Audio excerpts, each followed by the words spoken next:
Week 5 of the fantasy baseball season. Here's a few pitchers I look to sell and trade this week. So some of these pitchers, I think the numbers are going to come back down to earth and they're pitching over their head. And anytime someone you think's at peak value, you put him on the trade block and see what you could get in the deal. The first pitcher, Michael Wacha of the Kansas City Royals. So over the last couple seasons, he's definitely turned his career around where he was injured and he wasn't good bouncing around the league. But the last few years, like I said, Wacha's been pitching good baseball, and so far this year, off to a great start. 27 innings, 2-0 record, 23 Ks, 1 ERA, 0.78 whip, and 4 quality starts on the season. So Wacha's going out there.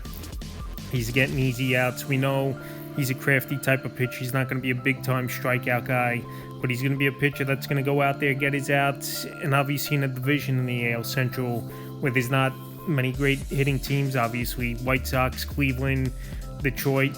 In that division, Sox is going deep into games, and he's been an innings eater. April 6th at the Guardians, 7 innings, got the win. 3 hits, a run, 3 walks, 3 Ks, a quality start. April 11th versus the White Sox, 8 innings, got the win.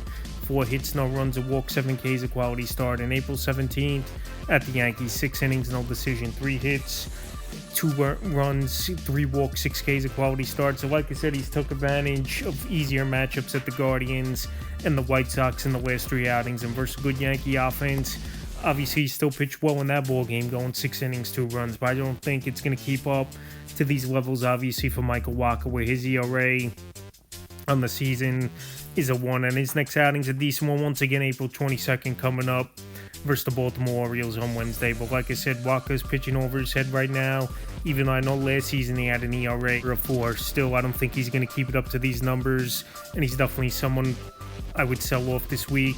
And I think you could get a good bat in a deal, or maybe even a decent pitcher and a good bat in a deal for Wacha. That's how good he's been so far this season. Next pitcher, Tyler Glasnow of the Los Angeles Dodgers. Glasnow, we know he's a talented pitcher when healthy, but it's been a problem for him for many seasons now being healthy, where he's really a guy that you get half a season out of maybe. And so far this year, 25 innings, 2-0 record, 29 Ks, a 3.24 ERA, 0.84 whip, and 3 quality starts. So like I said, he's a guy, every season it seems like he gets injured. Obviously, so far he's been healthy this year, and it's not guaranteed he's going to be injured as Glasnow, but this Dodger team, they're going to be cruising throughout the regular season. And there's going to be times where a guy like Glasnow, they could skip his spot in the rotation here or there, or even cut back on his innings as well as the year goes on if he stays off the injured list. The last few games for him, April 4th at the Nats, 6 innings, got the win, 4 hits, 2 runs, 2 walks, 9 Ks, a quality start. April 10th versus the Rangers, 6 innings, no decision, 5 hits, 4 runs, a walk, 7 Ks. And April 17th at the Rockies, 7 innings, got the win, 2 hits, a run, 2 walks, 7 Ks, a quality starts. His next outing's Thursday, as of now, at the San Francisco Giants. And like I said, this Dodger team, once again, they're powerhouse. It looks like going off early on in the season, it wouldn't be surprising they get to their 3rd World Series in a row and win it. And Tyler Glasnow's pitching well, but like I said, as the year goes on, he's been injured throughout his career. And also this Dodger team, at times, they're going to take it easy with the rotation, and I think his innings could be capped a little bit for Glasnow with injuries over the last few seasons to keep him healthy with those factors. And he's off to a great start. He's someone I definitely would put on the block this week and see if you could get a good deal for him. I'm not saying dump these players for anything, but right now, like I said, each player, different situation with each player, but definitely something to think about if you need to fill out other parts of your roster. Next pitcher, Jose Soriano of the Los Angeles Angels. He's off to a historic start on the year, 32 2/3, 5-0 record, 39 Ks, 0.28 ERA, 0.73 whip, and 4 quality starts. So last season, Soriano, he was a big innings eater, but his ERA was a 4.26, and even his strikeout rate was way down compared to this season. The adjustments he's made is Soriano, and he's the best pitcher easily right now in fantasy baseball, and I think you could get a boatload in a deal for him, where you obviously would bat in a pitcher in a deal for Soriano. And like I said, this is peak value. There's no way he's going to pitch this season to an ERA under a 1 or even half a ERA. So the last few games for Soriano, he's going out there and he's putting up big numbers. April 6th versus the Braves, 8 innings, got the win. 3 hits, a run, 10 Ks, a quality start. April 12th at the Reds, 7 innings, got the win. 2 hits, 3 walks, 10 Ks, a quality start. And April 17th, a little bit of a hiccup in that ball game versus the Padres. 5 2/3, got the win. 2 hits, 4 walks in that 1 8 K. So his K rates are great. especially the last 3 games. He's really going out there mowing down with the strikeouts, with 28 strikeouts in the last 3 games. And his next outing coming up versus the Blue Jays, when we know they're banged up offensively. George Springer, he's been out.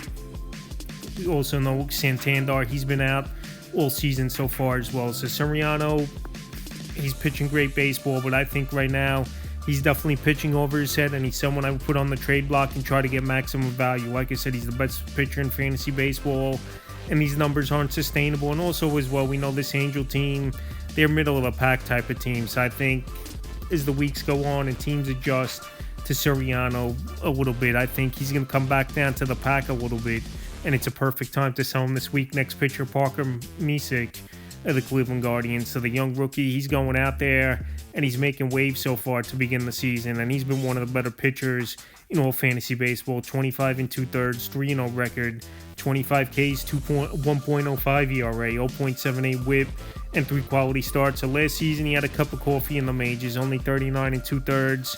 He was 3-1 with a 2.72 ERA. So definitely a guy they like a lot, Cleveland. He beat out Logan Allen for one of the last rotation spots. Spring training is Parker Misick, and right now one of the best pitchers in fantasy baseball. But another guy, when the league gets more tape on him, and he's gonna have to make adjustments. We're gonna see how it comes for him. And also coming off a no-hitter almost, getting into the 9th inning, but only finished 8 innings in that ball game versus the Orioles. That's another reason to sell him high, because we've seen it throughout the years. Guys who go deep into games, one deep start or even a complete game or no-hitter ruins them for a while. And that's a possibility with Misick, where, like I said, he got to the 9th inning in that game, flirting with the no-hitter. And then guys, they just can't recover for a few starts, and they start getting hit around. April 5th, the Cubs, 5 innings, no decision. 2 hits, a run, 3 walks, 6 Ks. April 11th at the Braves, 6 2/3, got the win. 4 hits, no runs, 2 walks, 5 Ks, a quality start. And April 16th versus the O's, like I said, where he almost had the no-hitter, 8 innings in that one. 2 hits, 2 runs, 2 walks, 9 Ks, a quality start. So his next outing is here tomorrow versus the Houston Astros. And we know this Astro team, no doubt about it, is struggling to start the season. But there's still a team that's going to hit the baseball. Yordan Alvarez, he's off to a monster start. Cam Smith playing pretty decent. Altuve off to a pretty good start as well to start the season. So like I said, Parker Misick, no doubt about it, he's going out there, young pitcher. But now let's see how he bounces back after going deep into a game like that. Only been around in the major leagues at the end of last season and so far this season.